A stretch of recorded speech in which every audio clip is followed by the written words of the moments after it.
नमस्कार, हर खबर देख रहे हैं आप। मैं हूं आपके साथ सृष्टि शुक्ला। रुक कर लेते हैं खबरों का। फरीदाबाद में डिप्टी सीएम दुष्यंत चौटाला ने दौरा किया है। आपको बताते चलें, डिप्टी सीएम दुष्यंत चौटाला ने फरीदाबाद का दौरा किया और जिला परिवेदना और कष्ट निवारण समिति की मासिक बैठक में शिरकत की।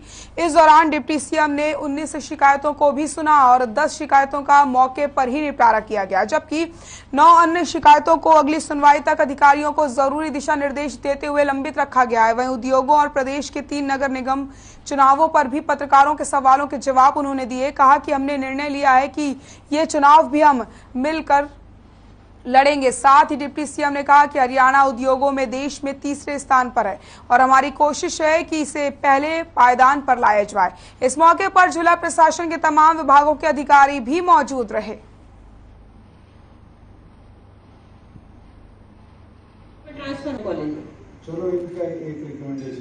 टोटल 19 ग्रीवेंस थी और एक ग्रीवेंस इंटर स्टेट डिपार्टमेंटल थी जो पिछली समय से लंबित थी, उसको भी टेकअप किया है। उसके अंदर से 10 को रिजॉल्व किया है और 9 ऐसी कंप्लेंट्स हैं जिनके ऊपर आगे उपयुक्त एक्शन हम कर पाए, उसके लिए लंबित रखा है। देखिए, हरियाणा प्रदेश ने औद्योगिक क्षेत्र में जहां बड़ी इंडस्ट्री को प्रभावित किया है, एमएसएमई को भी पूरी तौर पर प्रभावित कर अपने प्रदेश में लाने का काम किया और आज देश के टॉप 3 प्रांतों में आना बड़ी अचीवमेंट। और हमारा तो टारगेट है कि इस बार अगर हम थर्ड आए हैं तो अगली बार एमएसएमई को सुविधाएं और बेहतर कर और उनको ईज ऑफ डूइंग बिजनेस लाकर उनको टॉप फर्स्ट पोजीशन पे लाने का काम है। सर, एक राजनीतिक सवाल है। जिस तरह की आपकी तैयारियां हैं, आपने कहा कि कई विषयों पे चर्चा होगी, लेकिन एक कुछ अखबारों में आज इस तरह की खबर भी थी कि 3 नगर निगम की तैयारी विद और विदाउट गठबंधन आप लोग तैयार। आप चिंता न करिए, मिलकर लड़ेंगे। आप जब वहाँ बेसमेंट की परमिशन देते हो तो बेसमेंट की रिटेंशन के लिए पहले हमारे से कि मुझे ये डाउट है कि ये साइन जो या तो विमल राव ने क्या कहना है इस पूरे पहले अप्रूव। खबर बल्लभगढ़ से है, जहां परिवहन मंत्री मूलचंद शर्मा ने बल्लभगढ़ वासियों को 2 करोड़ 50 लाख की सौगात दी। परिवहन मंत्री ने सेक्टर 2 से सेक्टर 62 तक जाने वाले दादा पोते बम्किन ट्रैक की नींव रखी है। इस ट्रैक पर लोग सैर भी कर सकेंगे। आपको बताते चलें, ट्रैक करीब 3 किलोमीटर तक बनाया जाएगा और इस ट्रैक पर कोई वाहन नहीं चलेगा।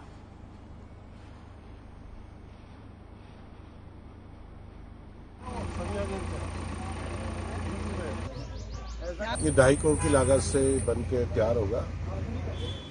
2.5-3 किलोमीटर के आसपास है, एक अर्बन इलाके में है। और इससे क्या है कि जो बड़े बूढ़े हैं, बच्चे हैं, जो इस पर वॉक कर सकते हैं, जो पार्कों में उनको घूम नहीं होता, बड़े बूढ़े यहाँ पे सारे इस पार्क का लाभ उठाइए और इससे शहर की जो बेहतर जो प्रगति वो जुड़ेगी।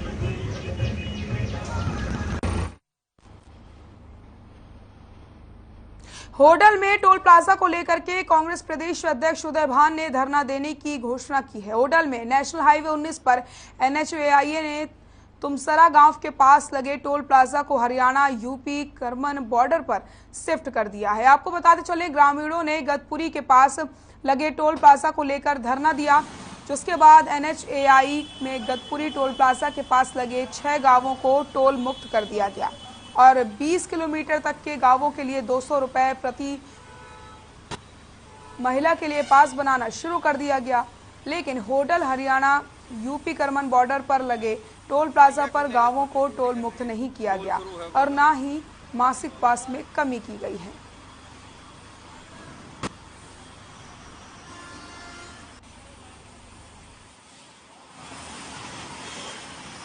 1 तारीख को कल 00 आवर्स पे शुरू किया था।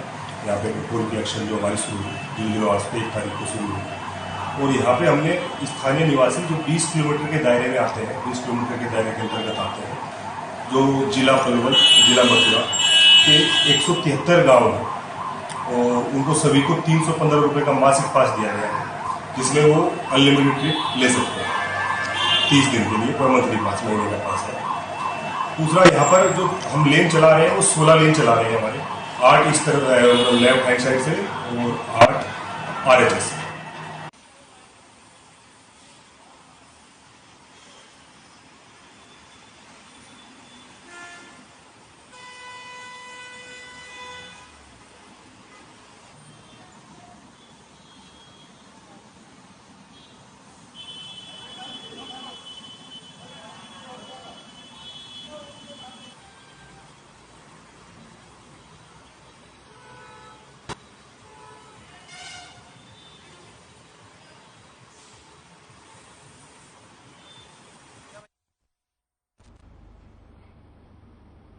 सिरसा में इंडियन नेशनल लोकदल की राष्ट्रीय कार्यकारिणी की बैठक हुई। पार्टी प्रधान महासचिव अभय सिंह चौटाला ने इसकी अध्यक्षता की। बैठक के बाद अभय सिंह चौटाला ने प्रेस वार्ता को संबोधित किया और कहा कि निकाय चुनाव में जेजेपी के राष्ट्रीय अध्यक्ष अजय चौटाला ने पैसे बांटे हैं। उपचुनाव में सरकार ने करोड़ों रुपए बांटे। साथ ही अभय चौटाला ने कहा कि मेरे चाचा कैबिनेट मंत्री रणजीत सिंह चौटाला ने भी निकाय चुनाव में पैसे बांटे। वहीं राज्यसभा चुनाव में कुछ विधायकों ने पैसे लेकर वोट डाला। जो विधायकों ने पैसे लिए हैं उन विधायकों के नाम का मानसून सत्र के दौरान खुलासा करूंगा। सत्र के दौरान मांग करूंगा कि इस मामले की जांच कराई जाए। वहीं अभय चौटाला ने कहा कि वे किसी पर आरोप नहीं लगाते, जो सही है वो लोगों के सामने रखता हूं। साथ ही राष्ट्रपति चुनाव के लिए चौटाला ने एनडीए उम्मीदवार द्रौपदी मुर्मू का समर्थन करने की बात भी कही।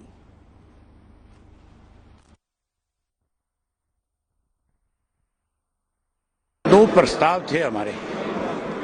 एक तो अग्निपथ को लेकर के जो केंद्र की सरकार ने निर्णय लिया है उसको हमने कंडम किया है और उसकी हमने अपने युवाओं की जिम्मेवारी लगाई है कि वो गांव-गांव में जाकर के जहां युवाओं के साथ इसको लेकर के बातचीत करे, वहीं हर गांव से रेजुलेशन पास करवाए कि जिस तरह कृषि के 3 काले कानून आपने बना करके किसान को परेशान किया और वापिस लिए, समय रहते आप अपनी अग्निपथ का निर्णय वापिस ले और फौज की भर्ती पुरानी प्रथा के हिसाब से शुरू करें।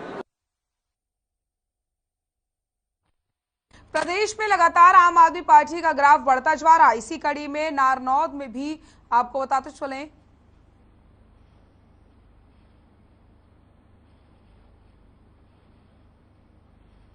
अनाज मंडी में आम आदमी पार्टी ने एक विशाल रैली का आयोजन किया और पार्टी के कार्यालय का उद्घाटन भी किया गया। रैली में आम आदमी पार्टी के राज्यसभा सांसद और हरियाणा प्रभारी डॉक्टर सुशील गुप्ता, डॉक्टर अशोक तंवर और दिल्ली से विधायक पवन शर्मा पहुंचे और रैली के संयोजक देवेंद्र ढांडा ने फूल मालाओं के साथ उनका जोरदार स्वागत किया। प्रदेश प्रभारी डॉक्टर सुशील गुप्ता ने कहा कि हरियाणा में भ्रष्टाचार चरम सीमा पर है, तो वहीं डॉक्टर अशोक तंवर ने कहा कि हरियाणा के अंदर सबसे ज्यादा बेरोजगारी है, यहाँ 34% बेरोजगार लोग हैं।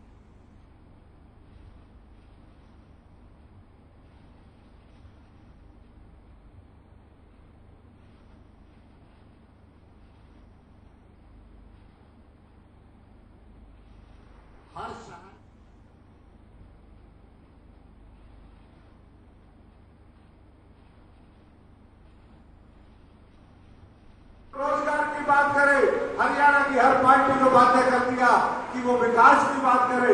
हरियाणा की हर पार्टी को बातें कर दिया कि वो जाति धर्म से ऊपर उठ करके बात करे। बातें शुरू जरूर हुई है, लेकिन साथियों आपको समझना होगा कि अगर इन्होंने कुछ करना होता तो 75 साल में कर चुके होते। हरियाणा के अंदर भी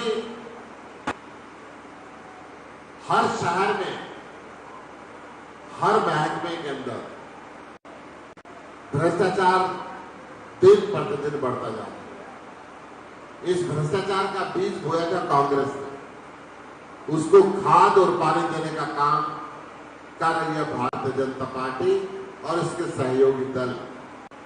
हरियाणा के अंदर भी हर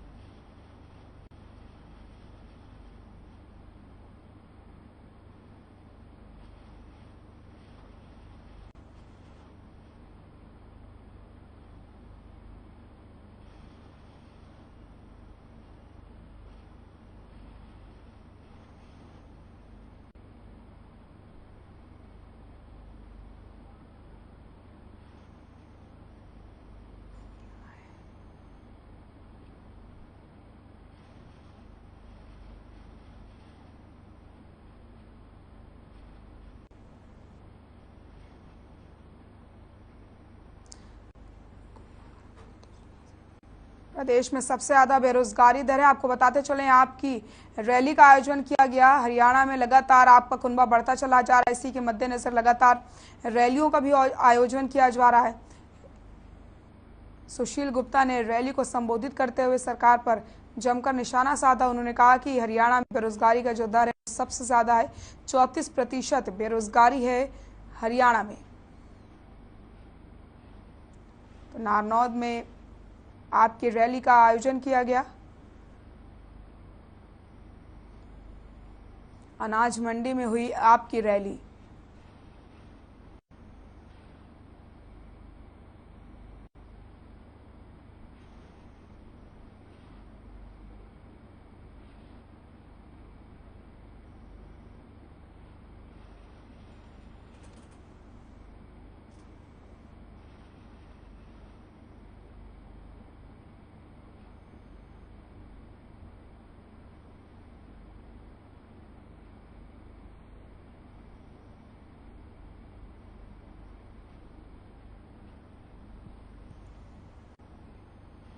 वक्त हो चला एक छोटे